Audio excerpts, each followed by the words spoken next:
Good morning students. आज हम आपके इंग्लिश के 5th chapter the 3 spinning women के क्वेश्चन आंसर्स करेंगे, डिस्कवरिंग के, यानी प्रैक्टिस जॉन 1 के पहले। इसका बेटा first question, answer the following questions. निम्नलिखित प्रश्नों के हमें उत्तर देने हैं। आ पार्ट है the mother scolded the girl for not helping her. माँ ने बेटी को, यानी उसे, बेटी को उसकी हेल्प ना करने पर डांटा। Was the girl right? Why the mother right in doing so? Why? क्या माँ ने यह ऐसा करने में सही थी? वो सही किया था उसने? यदि किया था, सही था, तो क्यों? Yes, she was right. हाँ, वह सही थी, उसे डांटा था तो सही डांटा था। Because the girl was very lazy and never helped her mother in anything. क्योंकि जो लड़की थी वह बहुत ही आलसी थी और कभी भी माँ के अपने किसी भी काम में हेल्प नहीं करती थी। B part, why did the queen take the girl along with her? रानी उससे, यानी लड़की को अपने साथ क्यों ले गई? इसका आंसर है because she had enough flax to spin. क्योंकि रानी के पास बहुत सारा फ्लैक्स कतवाने के लिए बहुत सारा फ्लैक्स था उसके महल में, इसलिए वह लड़की को अपने साथ ले गई। C part, why did the girl get frightened when she saw huge bundles of flax? लड़की क्यों डर गई जब उसने फ्लैक्स के बहुत बड़े बड़े बंडल देखे? इसका आंसर बेटा, because the girl did not know how to spin. क्योंकि लड़की थी वह नहीं जानती थी कि कताई कैसे होती है, कताई नहीं जानती थी वह।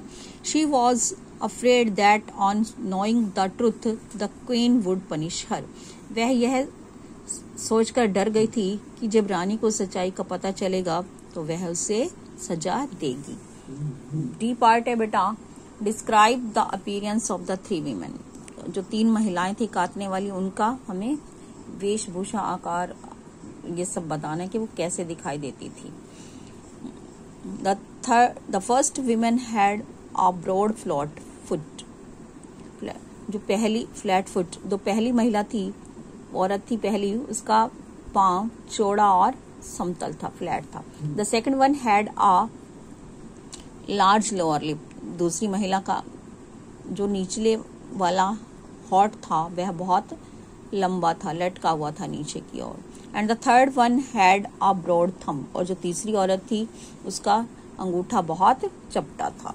ई पार्ट है बेटा इसका, what condition did the 3 spinning women demand for spinning the flax? जो 3 महिलाएं थी उन्होंने जो फ्लैक्स था, सारा फ्लैक्स को काटने के लिए क्या डिमांड रखी उस औरत से, क्या कंडीशन रखी थी, किस शर्त पर वे उसका सारा फ्लैक्स काट देंगे? They demanded to invite them to her wedding and give them a table right next to her. उन्होंने उससे, लड़की से, यह डिमांड की कि उसकी शादी पर वह उस सबको बुलाएगी और अपने पास की ही टेबल पर उन सबको बैठने देगी, बैठने के लिए आमंत्रित करेगी।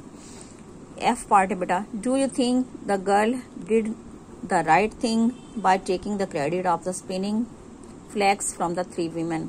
क्या आप सोचते हैं कि लड़की ने तीनों महिलाओं से जो फ्लैक्स कटवाया था उसका क्रेडिट सारा खुद लिया, तो वह क्या उसने सही किया था? वाई? Why not? यदि सही किया था तो क्यों? यदि नहीं किया तो क्यों? इसका आंसर बेटा, no she did not do so. नहीं, उसने सही नहीं किया था। It was totally wrong.